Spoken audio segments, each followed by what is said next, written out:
सत्य वचन, अमर वचन, जीवित वचन, दिव्य वचन, सत्य वचन, अमर वचन, जीवित वचन। साई दा बामा बनी दा बामा बगरे जनी रे जनी रे जनी रे जनी रे सा। दिव्य वचन, सत्य वचन, अमर वचन, जीवित वचन, दिव्य वचन, दिव्य वचन।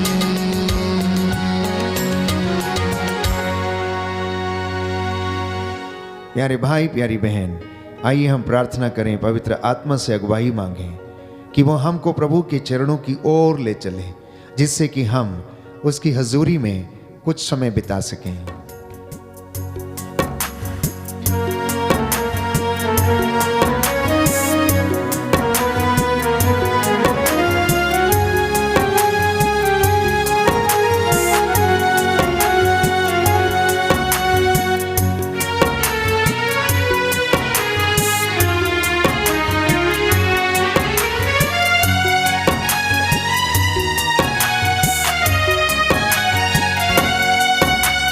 आजा पावनात्मा, दिल में मेरे आजा पावनात्मा।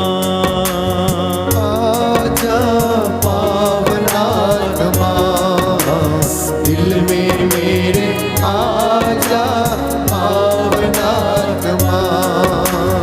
आजा पावनात्मा, दिल में मेरे आजा पावनात्मा। आजा पावनात्मा, दिल में मेरे आजा पावनात्मा। नूतन कर दे, जीवन दे दे, नूतन कर दे, जीवन दे दे, नूतन कर दे, जीवन दे दे, नूतन कर दे, जीवन दे दे, जीवन दे दे। पावनात्मा ओ पावनात्मा, आजा पावनात्मा, दिल में मेरे आजा पावनात्मा। आजा पावनात्मा, दिल में मेरे आजा पावनात्मा। स्वर्ग से हम पर उतरा, आकर हम पर छा जा।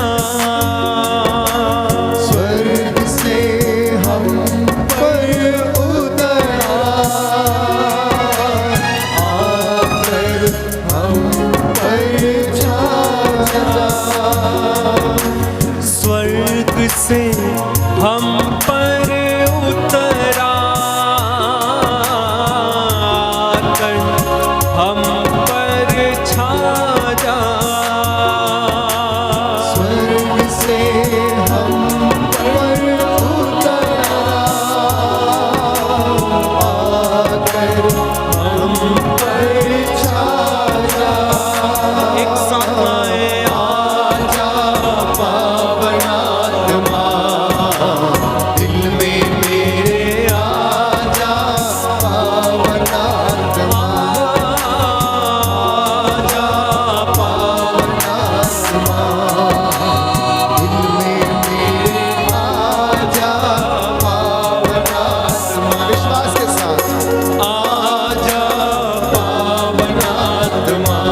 अभिषेक कर दे,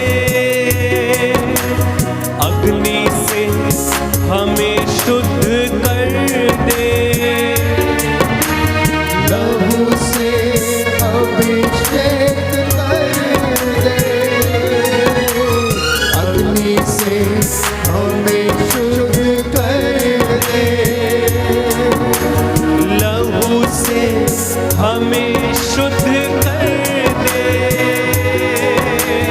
अग्नि से हमें शुद्ध कर दे, लहू से अभिषेक कर दे, लहू से अभिषेक कर दे, ओ साधारण से मेरी अंदर से हमें शुद्ध कर दे,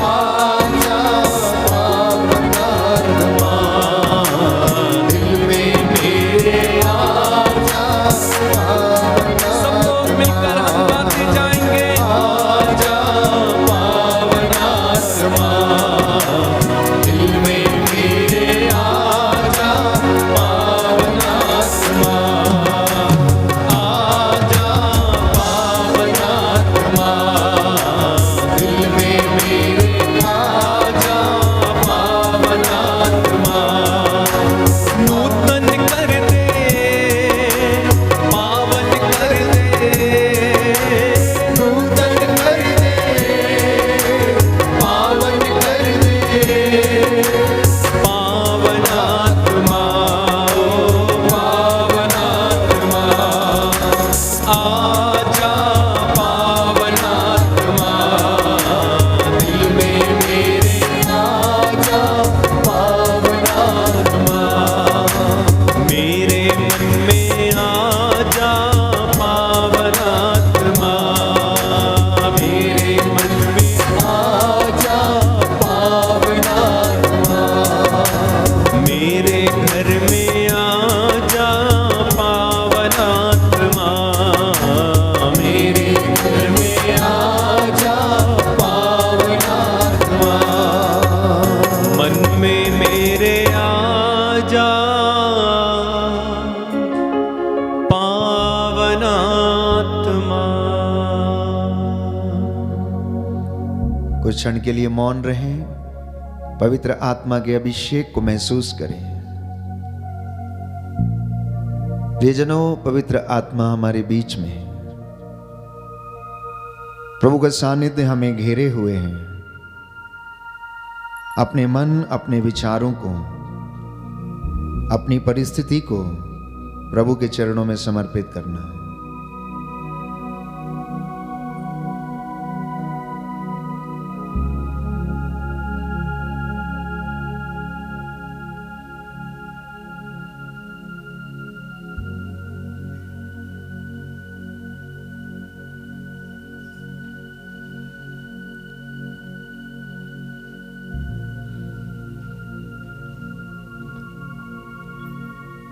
प्रभु ने कहा, मेरे बच्चों से पूछना कि क्या वास्तव में इन्होंने मेरे लिए घर बनाया है या नहीं। क्या इन्होंने वास्तव में मेरे लिए चरनी सजाई है या नहीं। क्या वास्तव में इन्होंने मेरे लिए गौशाला बनाई है या नहीं। प्रियजनों, हमने बात की प्रभु के अनोखे प्रेम की। परमेश्वर का नूर जो गौशाला में चमका, काश ये आपके हृदय में चमक जाए तो जिंदगी संवर जाए, इधर उधर भागने दौड़ने की जरूरत न पड़े। पिता का ये नूर आपके हृदयों में चमकने की आवश्यकता है। इसलिए मैंने आपसे पूछा कि क्या आपने गौशाला बनाई है। अवश्य बनाई होगी। घर के कोने में खूब अच्छी तरह से सजाया होगा, अच्छा सा क्रिसमस ट्री सजाया होगा, अच्छा सा स्टार भी बना के घर में टांगा होगा। और कई लोगों के घर और पार्लर्स तो पूरे क्रिसमस के डेकोरेशन से भरे हुए होंगे। जरा मन का तीरथ करके देखिए कि क्या वो गौशाला सचमुच में हृदय में बनी है या नहीं।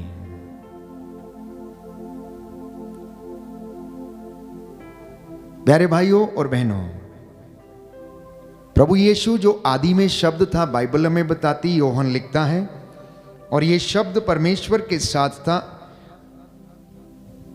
सब कुछ उससे उत्पन्न हुआ, सब कुछ उसके द्वारा बनाया गया। वो मनुष्यों की ज्योति था और ज्योति अंधकार में चमकती रहती है, अंधकार ने उसे नहीं बुझाया। ईश्वर का भेजा हुआ योहन नामक मनुष्य प्रकट हुआ। वो साक्ष्य के रूप में आया, जिससे कि वह ज्योति के विषय में साक्ष्य दे और सब लोग उसके द्वारा विश्वास करें। तो प्रभु यीशु पिता के मुख से निकला हुआ वो शब्द है जो आदि अनंत अल्फा ओमेगा सदा एक रूप रहने वाला है।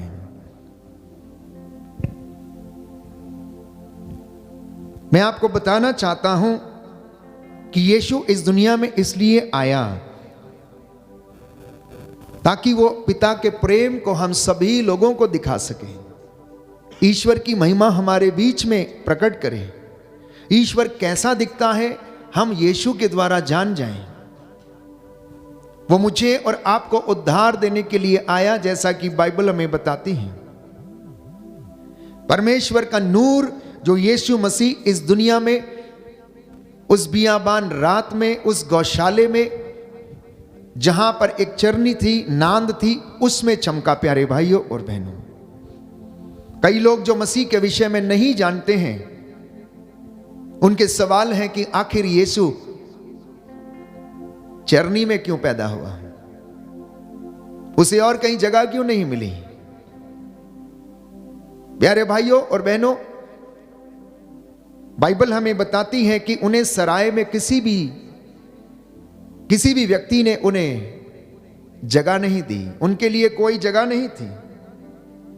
अंत में उनको एक गौशाला में जगह मिली और वहां पर मां मरियम ने यीशु को जन्म दिया और उसे कपड़ों में लपेटा और चरनी में लिटा दिया।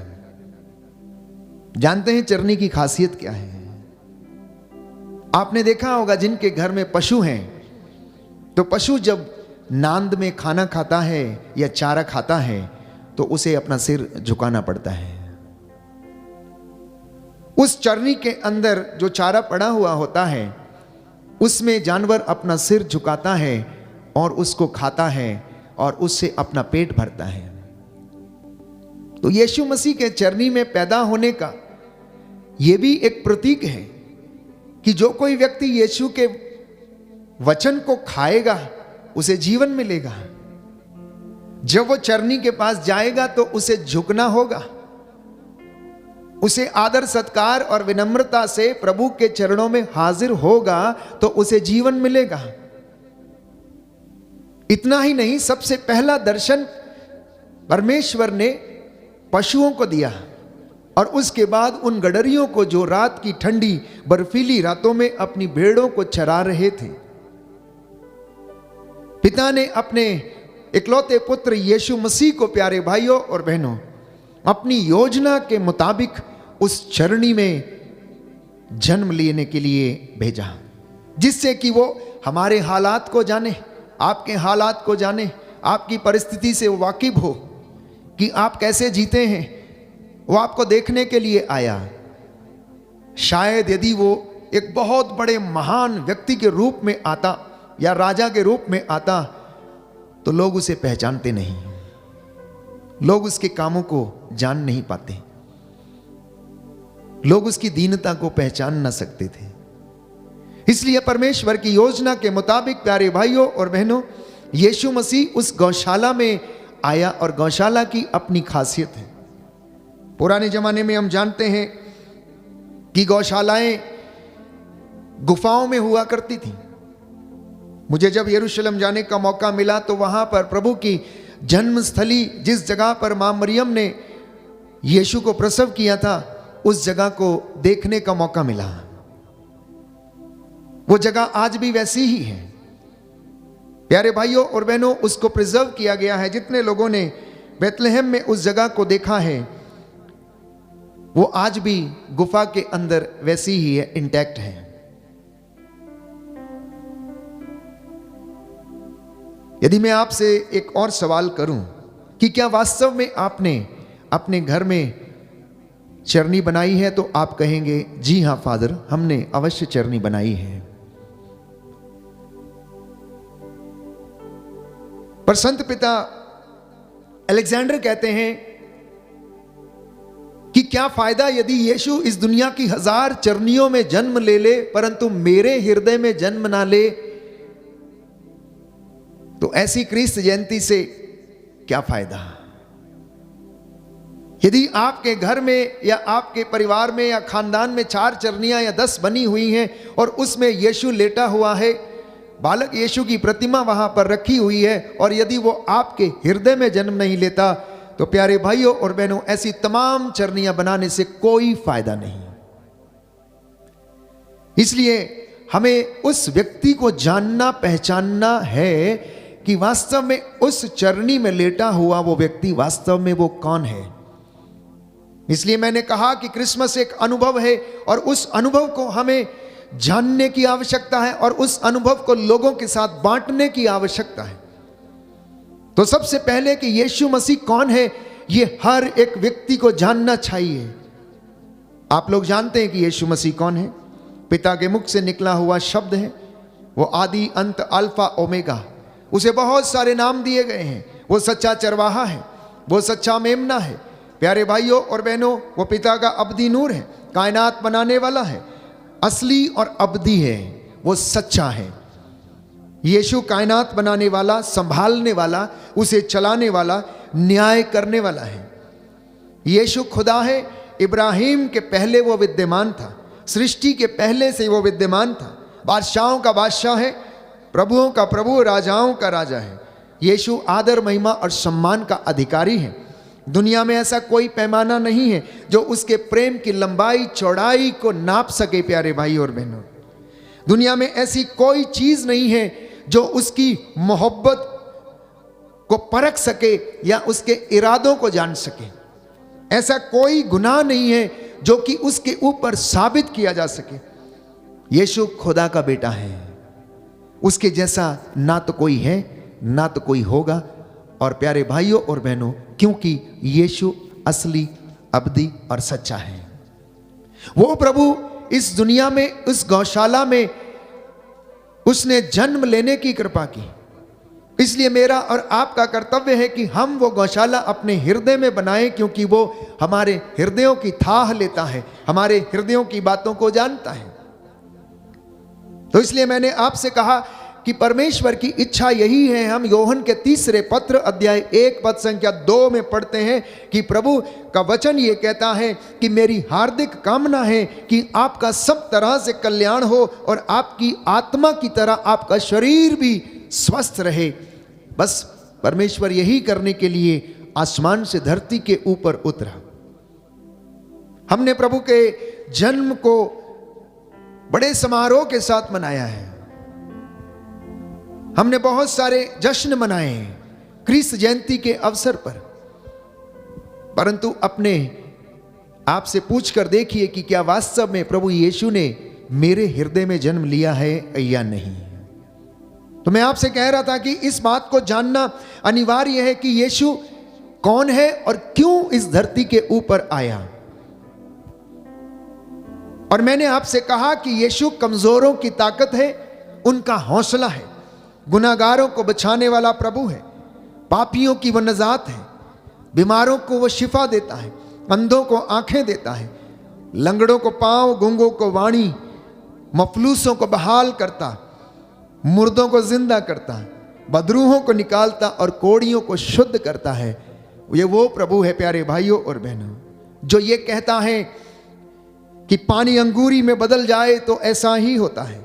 यदि वो कहता है तो सब कुछ हो जाता है। वह गुनाहगारों को माफ करता है, कैदियों को आजाद करता है, जिंदगी की रोटी है और नजात का दरवाजा है। वो रास्ता है, वो सत्य है, वो जीवन है, दुनिया का अब्दी नूर है, पिता का नूर है प्यारे भाइयों और बहनों, जो कि चरनी में चमका है। वो कयामत और जिंदगी है, अच्छा चरवाहा है जो भेड़ों के लिए अपनी जान देता है, अब्दियत का शहजादा है। वो प्यारे भाइयों और बहनों प्रभु यीशु इस संस्कार के रूप में, पवित्र रोटी के रूप में हमारे बीच में हाजिर है, जिसने चरनी में जन्म लेना स्वीकार किया, उसने आपके लिए निर्धन बनना स्वीकार किया। हम उस प्रभु की आराधना करते हैं। वो कोई संत महात्मा नहीं है, परंतु पिता से उत्पन्न है, आत्मा से उत्पन्न है और मेरी और आपकी नजात लेकर इस दुनिया में आया है। उसका जुआ बहुत हल्का और मुलायम है। लोग सोचते हैं कि यीशु मसीह की शिक्षा बहुत कठिन है, उस पर कौन चलेगा। इसलिए कई लोगों ने कहा कि ये तो शिक्षा बहुत कठिन है, इसे कौन मानेगा, कौन इस पर चल सकता है। हम इस पर नहीं चल सकते हैं। प्यारे भाइयों और बहनों, जान लीजिए कि प्रभु ये कहता है, मेरा जुआ हल्का है, मुझसे सीखो, मैं स्वभाव से नम्र और विनीत हूं। यीशु को कायम रहने के लिए मेरी और आपकी जरूरत नहीं, परंतु मुझे और आपको बने रहने के लिए उसकी जरूरत है। इस दुनिया को बने रहने के लिए उसकी जरूरत है। प्यारे भाइयों और बहनों, राजा हेरोद उसे मार डालना चाहता था, लेकिन ऐसा कर न सका। फरीसी उसका मुकाबला न कर सके, शास्त्री उसके सामने टिक न सके, मौत और कब्र उस पर जोर न चला सकी। इसलिए कब्र ने भी अपना मुंह खोल दिया। वो मर गया था, पर कब्र और मौत पर उसने फतह पाया। उसने शैतान को कुचला, उसके कामों को कुचला। ये वही है जो पिता के दाहिने बैठा है, जो प्यारे भाइयों और बहनों चरनी में जिसने जन्म लिया है। इसलिए बाइबल कहती है, फिलिपियों के पत्र अध्याय 2 में हम पढ़ते हैं, हर एक घुटना उसके नाम के आगे झुकेगा और हर जुबान बोलेगी कि यीशु ही प्रभु है। बोलिए आमेन, आमीन, हालेलुया, हालेलुया, हालेलुया, हालेलुया। यीशु की स्तुति हो, यीशु की स्तुति हो, यीशु को धन्यवाद, यीशु को धन्यवाद, यीशु की आराधना हो, यीशु की आराधना, यीशु की महिमा हो, यीशु की महिमा, यीशु को धन्यवाद, यीशु को धन्यवाद, hallelujah, hallelujah, hallelujah, hallelujah, hallelujah, hallelujah. तो यदि आप जानना चाहते हैं कि यीशु कौन है, तो इस वचन को पढ़ना। ये प्यारे भाइयों और बहनों आपके लिए उन रहस्यों को खोलेगा और पवित्र आत्मा आपको उन रहस्यों को समझाएगा और आपको पूर्ण रूप से स्वतंत्र कर देगा। तो मैंने आपसे कहा कि जान लीजिए कि वास्तव में प्रभु कौन है, वो क्यों इस दुनिया में आया है। वो मेमना और चरवाहा दोनों एक ही है। वो भला गडरिया है, हरी चराइयों में लेकर चलता है। मैंने कहा कि मफलूसों को बहाल करता है, दुखियों को दिलासा देता है, सांत्वना देता, अपूर्व परामर्श दाता है, जैसा कि बाइबल हमें बताती है। यशायाह नबी के ग्रंथ अध्याय 9 पद संख्या 6 में हम पढ़ते हैं कि वो अपूर्व परामर्श दाता है। हमें एक पुत्र मिला है, शक्तिशाली ईश्वर है, शाश्वत पिता है, शांति का राजा है, दाऊद के सिंहासन पर विराजमान होकर सदा के लिए शांति, न्याय, धार्मिकता का साम्राज्य स्थापित करेगा। विश्व मंडल के प्रभु का अनन्य प्रेम यह कार्य संपन्न करेगा। बोलिए आमेन, आमीन, हालेलुया, हालेलुया। हे प्रभु यीशु, हे प्रभु यीशु, आपका ये वचन मेरे जीवन में पूरा हो जाए, पूरा हो जाए। Hallelujah, hallelujah, hallelujah, hallelujah. तो यीशु क्यों इस दुनिया में आया? ये पिता की योजना थी कि आदम ने जो स्वरूप खो दिया था, उस स्वरूप को फिर से पाने के लिए यीशु मसीह इस दुनिया में आया। इंसान जो ईश्वर से दूर भटक गया था, उससे जुदा हो चुका था, उसे जोड़ने के लिए यीशु मसीह इस दुनिया में आया। इसके लिए ईश्वर ने चाहा कि ईसा अपना रक्त बहाकर प्रायश्चित करे और मनुष्य को फिर से शैतान के वश से छुड़ाए, उसकी गुलामी से उसे आजाद करे। और इतना ही नहीं, वो मौत पर फतह पाए, वो मौत पर फतह पाए। और ऐसा हुआ प्यारे भाइयों और बहनों। यीशु ने अपने आप को इतना दीन बनाया, इतना उदार बनाया कि उसकी उदारता मेरी और आपकी सोच के परे है। उसकी उदारता मेरी और आपकी सोच के परे है। जब उसे सलीब के ऊपर बर्छी से छेदा जा रहा था, तो उस समय जब उसे कीलों से ठोका जा रहा था, तो सलीब से वो कह रहा था, पिता इन्हें क्षमा कर, क्योंकि ये नहीं जानते कि ये क्या कर रहे हैं। इतना उदार था, इतना क्षमा करने वाला, इतना सहनशील था। ये उसके गुण है प्यारे भाइयों और बहनों। इसलिए मैंने कहा कि उसके प्रेम की गहराई को ना तो कोई पैमाना आज तक नाप सका और ना ही कोई नाप सकेगा। उसके प्रेम की लंबाई और चौड़ाई इतनी ज्यादा है कि मैं और आप उसे समझ नहीं सकते हैं, वो हमारी सोच के परे है। इसलिए अनायास ही लोग सवाल करते हैं कि आखिर उसने अपने आप को सूली पर मरने क्यों दिया अगर वो ईश्वर का बेटा था। प्यारे भाइयों और बहनों, उसने अपने आप को इसलिए कुर्बान किया क्योंकि वो पिता का आज्ञाकारी बना रहा, बस इसलिए। वो पिता की इच्छा पूरी करने के लिए इस दुनिया में आया, वो आपको और मुझे छुड़ाने के लिए इस दुनिया में आया। तो हमारी मानवीय सोच प्यारे भाइयों और बहनों बहुत ही ज्यादा सीमित है। हम लोग एक्सेप्ट नहीं कर पाते हैं, हम निराश हो जाते हैं जब हम अपनी तुलना दूसरों से करने लगते हैं। उन बातों को हम विश्वास नहीं कर पाते जो कि परमेश्वर हमें सिखाना चाहता है। तो प्रभु यीशु चरवाहा बनकर इस दुनिया में आया, खोई हुई भेड़ों को ढूंढने के लिए आया। और बाइबल कहती है कि जब चरवाहा खोई हुई भेड़ को ढूंढ लेता है, प्राप्त कर लेता है, तो उसे कंधों पर उठाकर लेकर जाता है और मित्रों के साथ क्या करता है, आनंद मनाता है।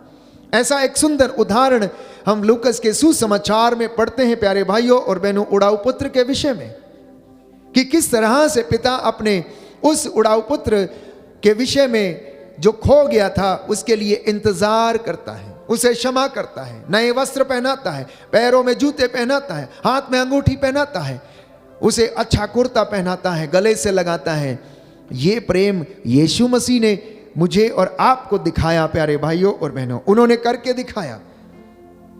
क्योंकि बाइबल हमें बताती है एजेकियल नबी का ग्रंथ अध्याय 34 पद संख्या 11 में कि मैं स्वयं अपनी भेड़ों की सुधि लूंगा और उनकी देखभाल करूंगा। इसलिए वो अपनी खोई हुई भेड़ों की सुध लेने के लिए इस दुनिया में आया और प्यारे भाइयों और बहनों इमैनुअल बनकर उसने हमारे बीच में निवास किया। बोलिए आमेन, आमेन, हालेलुया, हालेलुया। हे प्रभु यीशु, हे प्रभु यीशु, आपके इस प्रेम के लिए, आपके इस प्रेम के लिए, आपके इस बलिदान के लिए, आपके इस बलिदान मैं आपको धन्यवाद देता हूँ, मैं आपको धन्यवाद आपकी देता हूँ, आराधना करता हूँ, आपकी आराधना करता हूँ, आपकी महिमा गाता हूँ, आपकी महिमा गाता हूँ, आपकी जय जयकार करता हूँ, आपकी जय जयकार करता हूँ। Hallelujah, hallelujah, hallelujah, hallelujah, hallelujah, hallelujah, hallelujah. Hallelujah. तो इसलिए हमें उस चरनी की ओर चलना चाहिए, हमें उस गौशाला की ओर जाना चाहिए जो हमें पिता से मिलाती है, और अपने हृदय को उस गौशाला को बनाना है, अपने घर को उस गौशाला को बना लीजिए। याद कीजिए, जहां जहां यीशु रहता है वहां जीवन है, वहां उन्नति है, वहां आशीष है, वहां बरकतें हैं। आज जानते हैं दुनिया उदास क्यों रहती है, निराशा में क्यों रहती है? उनके पास सब कुछ है, मोटर है, गाड़ी है, बंगला है, कोठी है, बिस्तर है, पैसा है, मित्र हैं, सहयोगी हैं, पत्नी है, अच्छे बच्चे भी हैं, लेकिन इसके बावजूद प्यारे भाइयों और बहनों उनके जीवन में खुशी नहीं है। उनके जीवन में बहुत लड़ाई झगड़े हैं, तनाव है, मनमुटाव है। दुनिया की हर चीज होने के बावजूद इंसान उदास क्यों है? जरा इस बात पर आज मनन चिंतन करके देखना। जानते हैं क्यों उदास रहते हैं? क्योंकि उनके जीवन में यीशु नहीं है, उनके जीवन में पवित्र वचन नहीं है, उनके जीवन में पिता का आशीर्वाद नहीं है। बस यही है प्यारे भाइयों और बहनों उनकी उदासी और निराशा का कारण कि उनके पास जो अनंत जीवन और अनंत खुशी देने वाली चीज पिता परमेश्वर, पुत्र परमेश्वर, पवित्र आत्मा है, वो उनके जीवन में नहीं है। मैं आपसे वादा करता हूं और आपको विश्वास दिलाता हूं, आप करके देखिए, क्योंकि प्रभु इस बात को चुनौती देता है। परख कर देखो कि परमेश्वर कितना भला है, परख कर देखो कि परमेश्वर कितना भला है। यदि किसको शक है कि ऐसा नहीं हो सकता, तो परमेश्वर आपको खुली चुनौती देता है कि तुम मुझे इसमें परख कर देख लो। मलाकी के ग्रंथ अध्याय 3 पद संख्या 10। मैं आपके लिए वचन पढ़ना चाहूंगा। बाइबल हमें बताती है कि तुम इन सब बातों में मुझे परख कर देख लो। कहता है कि तुम अपनी भेंटें मेरे मंदिर में लेकर आओ, जिससे कि किसी चीज की कमी न रहे, अध्याय 3 पद संख्या 6 से मैं आपके लिए पढ़ूंगा। मैं प्रभु ईश्वर बदलता नहीं, इसलिए याकूब की संतान तुम्हारा विनाश नहीं हुआ। देखिए प्रभु का वचन क्या कह रहा है, हे याकूब मैं कभी बदलता नहीं, मेरा प्रेम कभी बदलता नहीं। एक सुंदर गीत हम गाते हैं, तू ना बदलता है, तेरा प्रेम ना बदलता है। और इसी वचन को हम पढ़ते हैं कि प्रभु ईश्वर ये कहता है कि मैं नहीं बदलता, इसलिए हे याकूब की संतान तुम्हारा विनाश नहीं हुआ है। अगर मैं बदल जाता तो शायद तेरा विनाश हो जाता है। इन शब्दों का अर्थ यह है, अपने पूर्वजों के समय से तुम मेरी विधियों की अवहेलना कर उनका पालन नहीं करते। तुम मेरे पास लौट कर आओ तो मैं तुम्हारे पास लौटूंगा। यह विश्वमंडल के प्रभु की वाणी है। तुम पूछोगे हम कैसे लौटें, आप पूछेंगे कि हम कैसे गौशाला बनाएं, आप पूछेंगे कि हम कैसे चरनी बनाएं, हाँ पूछेंगे कि हम कैसे क्रिसमस मनाएं। तो प्रभु ये कहता है तुम मेरे पास लौटो और मैं तुम्हारे पास लौटूंगा। कहता है क्या मनुष्य ईश्वर को ठग सकता है? फिर भी तुम मुझे ठग रहे हो। तुम फिर पूछोगे हम किस प्रकार तुझे ठग रहे हैं? तो कहता है तुम दशमांश और भेंटों में मुझे ठग रहे हो। तुम पर, हाँ तुम्हारे सारे राष्ट्र पर श्राप लगा है, क्योंकि तुम मुझे धोखा दे रहे हो। तुम पूरा दशमांश और भेंटें भंडार के पास लाओ, जिससे कि मेरे घर में भोजन रहे।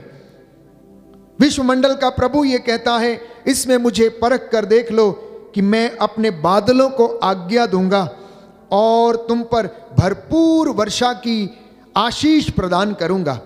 मैं तुम्हारे लिए टिड्डियों को भी कड़ी आज्ञा दूंगा कि वे तुम्हारी भूमि की उपज नष्ट ना करें, जिससे कि दाखबारियों की दाखलताएं अच्छे फल देती रहें। ये टिड्डियां क्या है? ये टिड्डियां क्या है? ये हमारे जीवन में ऐसी चीजें जो हमारे जीवन को बर्बाद करती हैं। नशा भी एक टिड्डी के रूप में है, जो आपके जीवन को शायद नष्ट कर सकता है। बुरे रिश्ते, गलत संगति भी एक टिड्डी के समान हो सकती है, जो कि आपके जीवन को, परिवार को बर्बाद कर सकती है।